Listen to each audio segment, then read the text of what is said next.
Hello दोस्तों, कैसे हैं आप लोग। हमारे चैनल में आपका स्वागत है। आज हम भारत का भौतिक भूगोल से संबंधित महत्वपूर्ण तथ्य करने जा रहे हैं। आप ध्यान से इनको देखिए, जो आपकी आगामी परीक्षाओं के लिए बहुत ही महत्वपूर्ण भूमिका निभाएंगे। ठीक है, स्टार्ट करते हैं। तो पहला है, उत्तराखंड की भागीरथी, अलकनंदा, धौली या गौरी गंगा नदियों का उद्गम हिमालय की किस श्रेणी से हुआ है। तो दोस्तों, ये क्वेश्चन बहुत इंपॉर्टेंट है। इसमें एक नदी के बारे में पूछ सकता है, या एक दो तीन या चार नदियाँ एक साथ देकर पूछ सकता है कि इन सब का उद्गम कहाँ से है। ठीक है, तो जैसे भागीरथी या अलकनंदा के बारे में पूछा भी है, सिंगल करके पूछा है, कभी कभी एक साथ दे दिया है। तो आप याद रखिएगा कि बृहद हिमालय श्रेणी से इनका उद्गम है, जिसे उच्च हिमालय श्रेणी भी कहते हैं या बृहद हिमालय श्रेणी। बहुत इंपॉर्टेंट है, याद रखिए। अगला चलते हैं, नंदा देवी किस राज्य में स्थित है।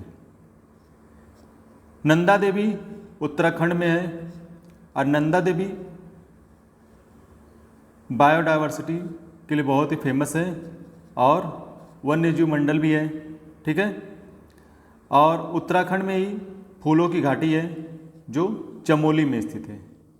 तो ये भी पूछ सकता है कि फूलों की घाटी कहाँ पे है, उत्तराखंड में। या ये भी पूछ सकता है कि फूलों की घाटी उत्तराखंड में कहाँ पे है, तो चमोली में। ठीक है, भारत की सबसे ऊंची पर्वत चोटी K2 अर्थात गाडविन ऑस्टिन किस पर्वत श्रृंखला में स्थित है, तो कराकोरम श्रेणी में।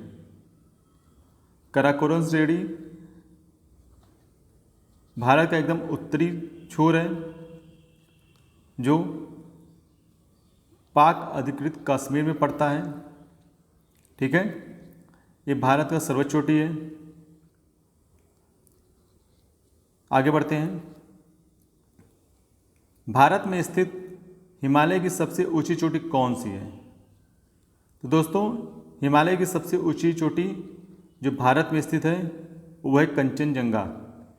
यह सिक्किम राज्य में स्थित है। ठीक है, और अगर पूछा जाए तो हिमालय की सर्वोच्च चोटी कौन सी है, तो आप सबको पता है माउंट एवरेस्ट, जो नेपाल में स्थित है। ठीक है, 8,848 मीटर इसकी ऊंचाई है माउंट एवरेस्ट की। और कंचनजंगा कहाँ पे है, तो सिक्किम में। आगे बढ़ते हैं, किस पर्वत श्रेणी को उच्च एशिया का मेरुदंड उपमा प्रदान की गई है। तो कराकोरम श्रेणी को उच्च एशिया का मेरुदंड उपमा प्रदान की गई है। यह सिंगल क्वेश्चन इस तरह पूछा जा सकता है कि उच्च एशिया का मेरुदंड किसे कहते हैं, तो कराकोरम श्रेणी को। लद्दाख श्रृंखला का सर्वोच्च पर्वत शिखर कौन सा है, ये क्वेश्चन पूछा हुआ है। तो लद्दाख श्रृंखला का सर्वोच्च पर्वत शिखर है राकापोसी। दोस्तों, जितने क्वेश्चन करा रहे हैं सब क्वेश्चन कई बार एग्जाम में पूछा है और बार बार पूछा जा रहा है। बहुत इंपॉर्टेंट है, एकदम ध्यान से कीजिएगा। आपको खुद लगेगा कि ऐसा कोई क्वेश्चन नहीं है जो इंपॉर्टेंट नहीं है, अब बार बार पूछा नहीं गया हो। तिब्बत में ब्रह्मपुत्र नदी को किस संज्ञा से जानते हैं। तो दोस्तों, तिब्बत में ब्रह्मपुत्र को सांगपो कहते हैं। ठीक है, और तिब्बत को भारत में भी अन्य नामों से जानते हैं। इसे ब्रह्मपुत्र तो कहते ही है और सांगपो भी नाम है। साथ ही इसका नाम दिबांग भी है, और बांग्लादेश में इसे जमुना कहते हैं, जमुना। ठीक है, आगे बढ़ते हैं, गंगोत्री हिमनद किस हिमालय में स्थित है। गंगोत्री हिमनद कुमायूं हिमालय में स्थित है। ठीक है, इसको याद रखिएगा। नाथुला या जेलेपला दर्रे किस प्रदेश में स्थित है। तो नाथुला जेलेपला दर्रा जो है सिक्किम में है। अगला है, चुंबी घाटी कहाँ स्थित है, तो चुंबी घाटी सिक्किम में है। दोस्तों, एक क्वेश्चन आप देख रहे होंगे, आपको लग रहा होगा कि ये क्वेश्चन बार बार पूछे जाते हैं, साफ दिख रहा है, बहुत इंपॉर्टेंट है। तो नाथुला जिलेपला सिक्किम में, चुम्बी घाटी कहाँ है? तो सिक्किम में। ठीक है, आगे बढ़ते हैं। कश्मीर घाटी तथा डल झील किसके बीच अवस्थित है? तो कश्मीर घाटी और डल झील बृहद हिमालय एवं पीर पंजाल के बीच स्थित है। बृहद हिमालय एवं पीर पंजाल के बीच कश्मीर घाटी और डल झील अवस्थित है। स्लैश एवं बर्न कृषि किस खेती की पद्धति की उपमा है? स्लैश एवं बर्न कृषि स्थानांतरित कृषि की उपमा है। स्थानांतरित कृषि खास तौर से भारत में पूर्वोत्तर क्षेत्रों में की जाती है। अब पूर्वोत्तर क्षेत्रों में देखा जाए तो खासकर नागालैंड में बड़े पैमाने पर की जाती है, और साथ ही पूर्वी एशिया के देशों में भी स्थानांतरित कृषि होती है।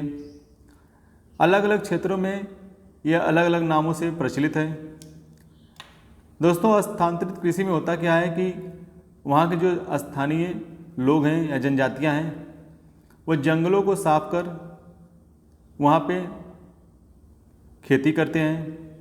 अब कुछ वर्ष खेती करने के उपरांत जब उनको लगता है कि भूमि की उपजाऊ क्षमता समाप्त हो गई है या कम हो गई है, तो वो उस स्थान को छोड़कर अन्य स्थान पर जाते हैं और जंगल साफ करते हैं और फिर वहाँ खेती करते हैं।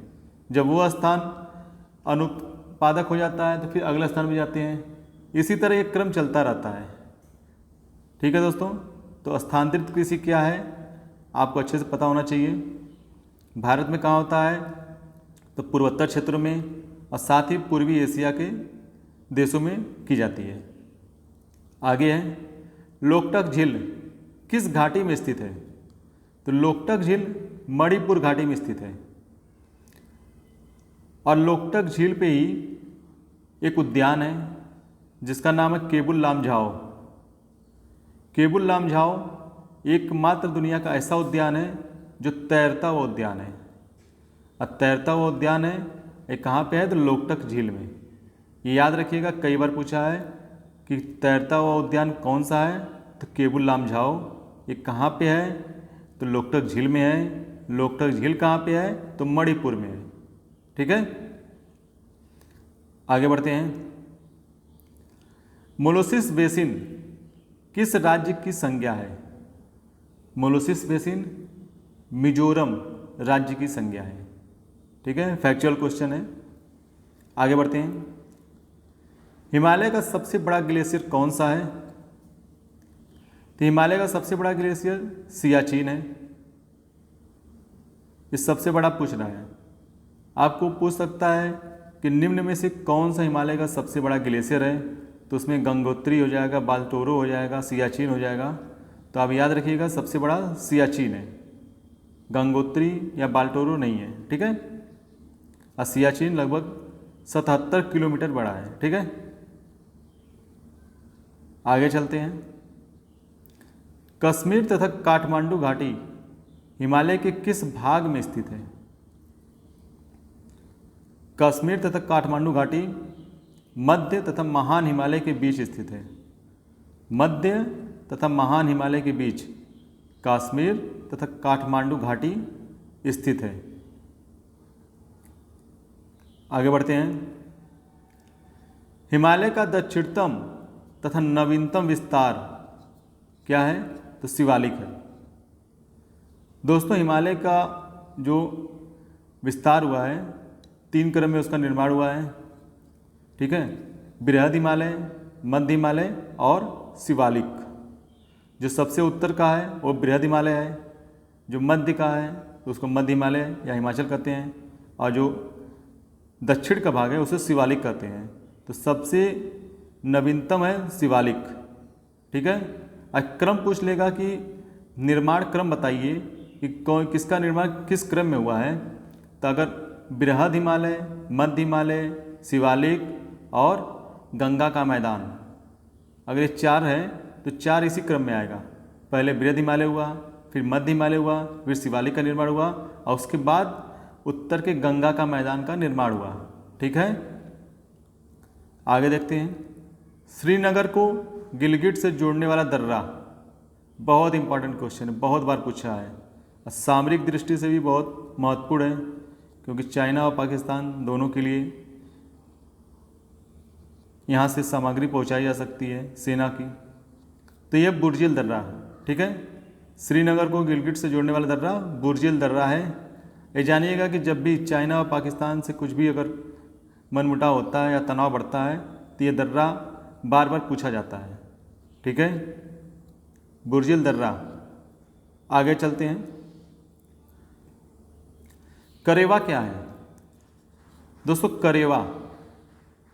करेवा क्या है? तो करेवा हिमनद, गाद, सघन रेत, चिकनी मिट्टी और दूसरे पदार्थों का हिमोड़ पर मोटी परत के रूप में जमाव।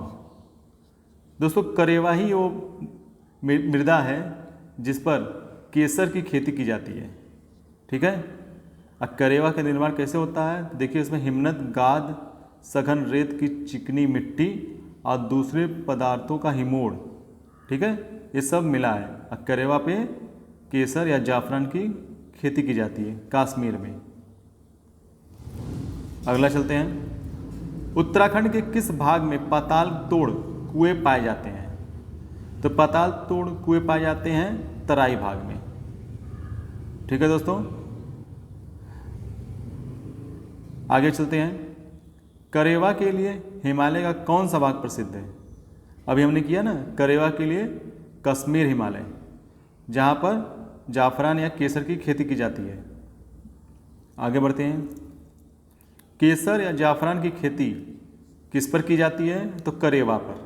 आ गया क्वेश्चन, बहुत बार पूछा हुआ है। आप देखेंगे कि सभी इम्पॉर्टेंट क्वेश्चन हम कर रहे हैं, कोई भी ऐसा क्वेश्चन ना जो महत्वपूर्ण ना हो और एग्जाम में ना पूछा जा रहा हो बार बार। काली नदी किसकी सहायक नदी है? दोस्तों काली घाघरा की सहायक नदी है, ठीक है। आगे चलते हैं। फूलों की घाटी कहाँ पे है? तो फूलों की घाटी कुमायूं हिमालय, ठीक है, जो चमोली में पड़ता है वहाँ पे स्थित है। फूलों की घाटी कुमायूं हिमालय, उत्तराखंड, चमोली जिले में। आगे बढ़ते हैं। Store house of minerals, store house of minerals किस पठार को कहा जाता है? दोस्तों छोटा नागपुर पठार, इससे स्टोर हाउस ऑफ मिनरल्स कहा जाता है। यहाँ से बड़े पैमाने पर खनिज का उत्खनन होता है, ठीक है, खनिज संसाधन संपूर्ण क्षेत्र है। आगे चलते हैं। संसार की सर्वाधिक पुरानी पर्वत श्रेणी कौन सी है? तो संसार की सबसे पुरानी पर्वत श्रेणी जो है अरावली है, ठीक है। और संसार की है तो भारत की भी हो जाएगी। और इसमें आपसे पूछ सकता है क्रम वाइज कि भारत की सबसे पुरानी श्रृंखला कौन सी है, तो उसमें हिमालय भी दे सकता है, अरावली भी दे सकता है, ठीक है, और विंध्य भी दे सकता है। आप देखेंगे इसको ध्यान से और तभी करेंगे कि अरावली सबसे पुरानी है। आगे बढ़ते हैं। भोपाल किन नदियों के दोआब पर स्थित है? भोपाल जो मध्य प्रदेश की राजधानी है वो किन नदियों के दोआब में स्थित है? तो बेतवा और पार्वती नदी के दोआब में भोपाल। फैक्चुअल क्वेश्चन है। भोपाल बेतवा और पार्वती नदी के दोआब में स्थित है।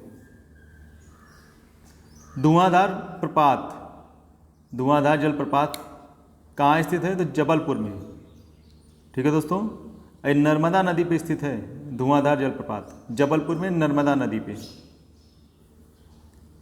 कौन सी श्रेणी यमुना और सोन नदियों के मध्य जल विभाजक का कार्य करती है? यमुना और सोन नदियों के मध्य जल विभाजक का कार्य करती है कैमूर श्रेणी। आगे बढ़ते हैं। क्वेश्चन पूछा हुआ है कैमूर श्रेणी, याद रखिएगा। सतपुड़ा श्रेणी की सर्वोच्च चोटी तो धूपगढ़ है, मध्य प्रदेश में पड़ता है। सतपुड़ा की सर्वोच्च चोटी धूपगढ़ जो मध्य प्रदेश में। दक्षिण भारत की उच्चतम चोटी अनाईमुडी, दक्षिण भारत की सर्वोच्च चोटी क्या कौन सी है? तो अनाईमुडी। ठीक है दोस्तों, ये तमिलनाडु में पड़ेगा। आगे बढ़ते हैं। बुग्याल तथा पयार घास के मैदान किस प्रदेश में पाए जाते हैं? तो बुग्याल तथा पयार घास के मैदान उत्तराखंड में पाए जाते हैं। जवाहर सुरंग किस दर्रे में स्थित है? तो बनिहाल दर्रा। जवाहर सुरंग सामरिक दृष्टि से बहुत महत्वपूर्ण है। दोस्तों, कश्मीर के जो दर्रे हैं वो बहुत ही इम्पॉर्टेंट हैं, और ख़ास तौर से चाइना और पाकिस्तान से जब भी तनाव उत्पन्न होता है तो इनका महत्व बढ़ जाता है। ऐसे में इन्हें याद रखना बहुत ज़रूरी है, क्योंकि बार बार क्वेश्चन बनते हैं यहाँ से। बुर्जिल दर्रा, बनिहाल दर्रा याद रखिएगा। किस दर्रे का संपूर्ण भाग प्राचीन काल में रेशम मार्ग के अंतर्गत था? बहुत इंपॉर्टेंट है। खैबर दर्रा अफगानिस्तान पाकिस्तान में पड़ता है, ये रेशम मार्ग का भाग है। और चाइना का वन बेल्ट वन रोड जो इनिशिएटिव है वो भी रेशम मार्ग पर आधारित है। वो पुराने रेशम मार्ग पर अपना सड़क निर्माण कर रहा है और चीन से यूरोप तक सड़क बिछा रहा है और अपना व्यापार विस्तार कर रहा है। आगे देखते हैं।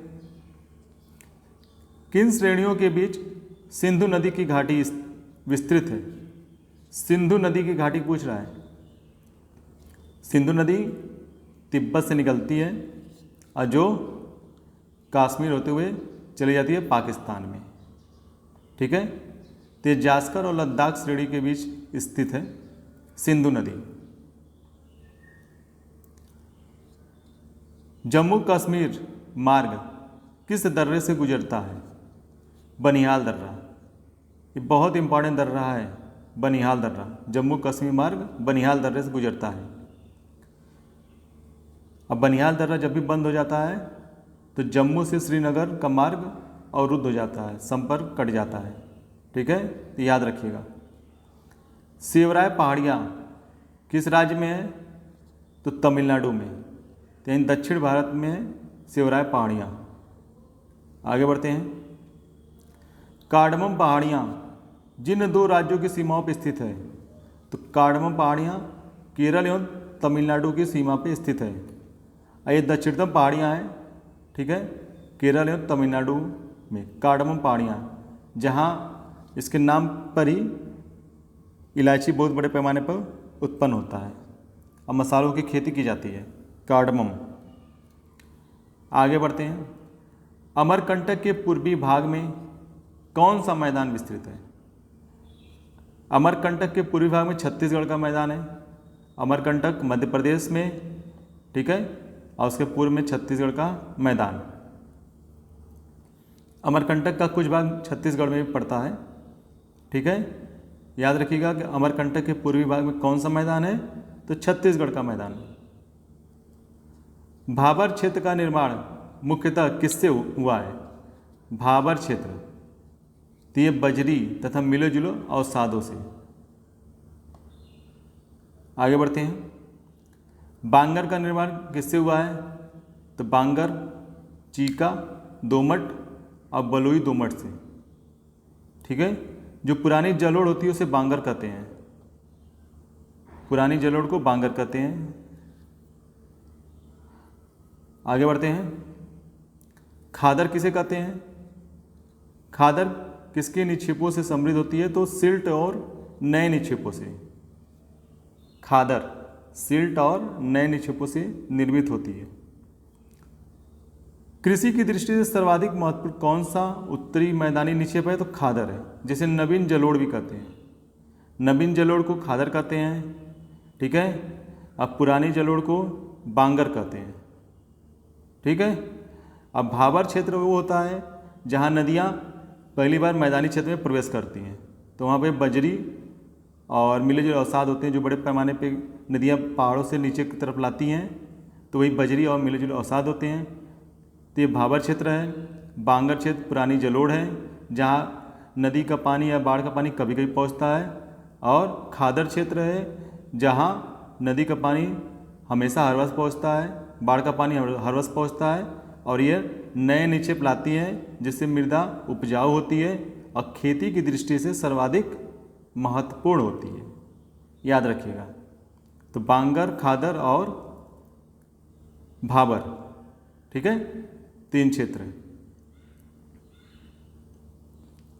आगे है पश्चिम में पूर्वी घाट का मिलन बिंदु कौन सा है? तो नीलगिरी। पश्चिम और पूर्वी घाट का मिलन बिंदु नीलगिरी है, और नीलगिरी का सर्वोच्च शिखर दुद्दा बेटा। याद रखिएगा, दुद्दा बेटा नीलगिरी का सर्वोच्च शिखर है, और दक्षिण भारत का दूसरा सर्वोच्च शिखर दुद्दा बेटा। पहला कौन सा है? अनाईमुडी, और दूसरा दुद्दा बेटा, जो नीलगिरी का सर्वोच्च शिखर है। आगे चलते हैं। छोटा नागपुर का पठार की उच्चतम चोटी पारसनाथ। ठीक है दोस्तों, पश्चिमी घाट की और पूर्वी घाट की मिलाने वाली सर्वोच्च चोटी कौन? मिलन बिंदु नीलगिरी पर्वत है, और नीलगिरी पर्वत की सर्वोच्च चोटी दुद्दा बेटा है। ठीक है, और ये दक्षिण भारत की दूसरी सर्वोच्च चोटी है। ठीक है, और दक्षिण भारत की सबसे ऊंची श्रृंखला कौन सी है? अनाईमुडी। और अगर पूछता है कि पश्चिम भारत की सर्वोच्च चोटी कौन सी है, तो कलसुबाई। ठीक है, अब पूर्वी भारत की सर्वोच्च चोटी कौन सी है? तो महेंद्रगिरी। ये सभी याद रखिएगा। पूर्वी भारत की महेंद्रगिरी, पश्चिमी घाट की कलसुबाई, दक्षिण भारत की अनाईमुडी, और दक्षिण भारत की दूसरी सर्वोच्च चोटी दुद्दा बेटा। ठीक है, और पूर्वी और पश्चिमी घाट का मिलन बिंदु नीलगिरी, नीलगिरी की सर्वोच्च चोटी दुद्दा बेटा। याद रखिएगा, बहुत ही इंपॉर्टेंट है, बार बार पूछता है। आगे है मेघालय पठार का सर्वोच्च शिखर कौन सा है? तो नोकरेक। नोकरेक मेघालय पठार का सर्वोच्च शिखर है, और नोकरेक वन्यजीव अभ्यारण्य भी है मेघालय में। ठीक है, तो पूछ सकता है कि मेघालय का सर्वोच्च शिखर क्या है, या फिर नोकरेक कहाँ पे है? तो मेघालय में।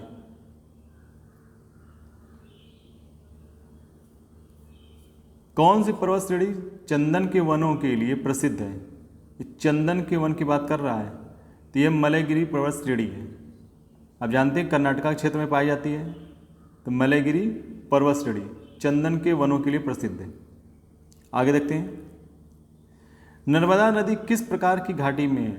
नर्मदा नदी भ्रंश घाटी में, आप जानते हैं ये भ्रंश घाटी में बहती है। जबलपुर नर्मदा नदी पे है, अभी आपने देखा धुआंधार जलप्रपात नर्मदा नदी पे जबलपुर में। हिमालय पर्वत और नीलगिरी के मध्य भारत की सर्वोच्च पर्वत शिखर गुरु शिखर है। हिमालय और नीलगिरी के मध्य भारत का सर्वोच्च शिखर गुरु शिखर है। गुरु शिखर कहाँ पे है? तो अरावली की सर्वोच्च चोटी गुरु शिखर है। ठीक है, अरावली जो है गुजरात से लेकर दिल्ली तक विस्तारित है। इसका सर्वाधिक भाग कहाँ पड़ता है? तो राजस्थान में पड़ता है। अरावली की सर्वोच्च शिखर कौन सी है? गुरु शिखर। और हिमालय और नीलगिरी के मध्य भारत का सर्वोच्च शिखर कौन सा है? तो गुरु शिखर। ठीक है, याद रखिएगा। भारत में कार्बी एंगलोंग पहाड़ियाँ किस राज्य में पाई जाती है? कार्बी एंगलोंग पहाड़ियाँ असम में पाई जाती है। याद रखिएगा, क्वेश्चन पूछा हुआ है, फैक्चुअल है। कार्बी एंगलोंग पहाड़ियाँ असम में। कुल्लू घाटी किस फल के लिए विख्यात है? तो सेब के लिए। कुल्लू घाटी सेब के लिए विख्यात है। भारतीय महाद्वीपीय मग्न तट की चौड़ाई किस तट पर अधिक है? मग्न तट की बात कर रहा है, तो मग्न तट की चौड़ाई पश्चिमी तट पर अधिक है। ठीक है दोस्तों, और अगर पूछेगा कि प्रायद्वीप में मैदान सर्वाधिक चौड़े किस तट पे पाए जाते हैं? तो पूर्वी तट पे। मैदान अगर सर्वाधिक हैं चौड़े तो पूर्वी तट पे, और मग्न तट अगर चौड़ाई सर्वाधिक है तो पश्चिमी तट पे। याद रखिएगा। किस तट पर वर्षा लौटते हुए मानसून द्वारा होती है? तो दोस्तों कोरोमंडल तट पे लौटते हुए मानसून से होती है वर्षा। ठीक है, लौटता हुआ मानसून क्या कहते हैं इसे उत्तर पूर्वी मानसून कहते हैं, उत्तर पूर्वी मानसून। ठीक है, ये लौटता हुआ मानसून है। और जो हमारे यहाँ जून में प्रवेश करता है मानसून, वो क्या है, वो दक्षिण पश्चिम मानसून है। ठीक है, तो यानी कोरोमंडल तट पे जो वर्षा होती है लौटते हुए मानसून से होती है, और जो उत्तर पूर्व दिशा से प्रवेश करता है और भारी वर्षा करता है। आगे बढ़ते हैं। मुंबई से गोवा तक के पश्चिमी तट की संज्ञा कौन सी है, तो कोंकण तट। मुंबई से गोवा कोंकण तट। ठीक है दोस्तों, और गुजरात में कौन सा पड़ता है, तो काठियावाड़ तट। ठीक है, कर्नाटका में कन्नड़ तट, केरला में मालाबार तट। याद रखिएगा, चारों पूछा हुआ है, क्रम वाइज भी पूछ सकता है। तो काठियावाड़, कोंकण, कन्नड़ और मालाबार, उत्तर से दक्षिण क्रम में। कनारी तट का विस्तार है गोवा से मंगलोर तक। कनारी तट गोवा से मंगलोर। मालाबार तट किस राज्य में विस्तृत है, तो केरल में। अभी हमने पढ़ा केरल में। डेल्टा का निर्माण किस तट की विशेषता है, दोस्तों डेल्टा का निर्माण पूर्वी तट की विशेषता है। अभी हमने कहा ना कि पूर्वी तट का मैदान विस्तृत है, ज़्यादा चौड़े मैदान है। अब भ्रंश घाटी पूर्वी नहीं है, पश्चिमी में भ्रंश घाटी की है, और नदियाँ पश्चिम की जो जाती हैं भ्रंश घाटी से, वो डेल्टा का निर्माण नहीं करती हैं, सीधे समुद्र में मिल जाती हैं। अब पूर्वी तट में डेल्टा का निर्माण होता है। ये क्वेश्चन बहुत बार पूछा है, याद रखिएगा। डेल्टा का निर्माण किस तट की विशेषता है, तो पूर्वी तट की, पश्चिमी तट की नहीं। ठीक है, एशिया का प्रथम समुद्री जीवमंडल संरक्षण क्षेत्र है, तो मन्नार की खाड़ी। मन्नार की खाड़ी एशिया का प्रथम समुद्री जीवमंडल संरक्षण क्षेत्र है। क्वेश्चन बहुत इंपॉर्टेंट है। क्लाइमेट चेंज हो रहा है, बार बार पूछता भी है, इस पे भी संकट आ जाता है तो पूछता है। ठीक है, जैव विविधता का हॉट स्पॉट क्षेत्र है। आगे बढ़ते हैं।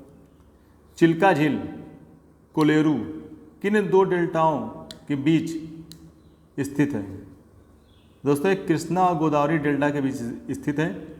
अब पूछ सकता है चिल्का झील कहाँ पे है, तो उड़ीसा में। ठीक है,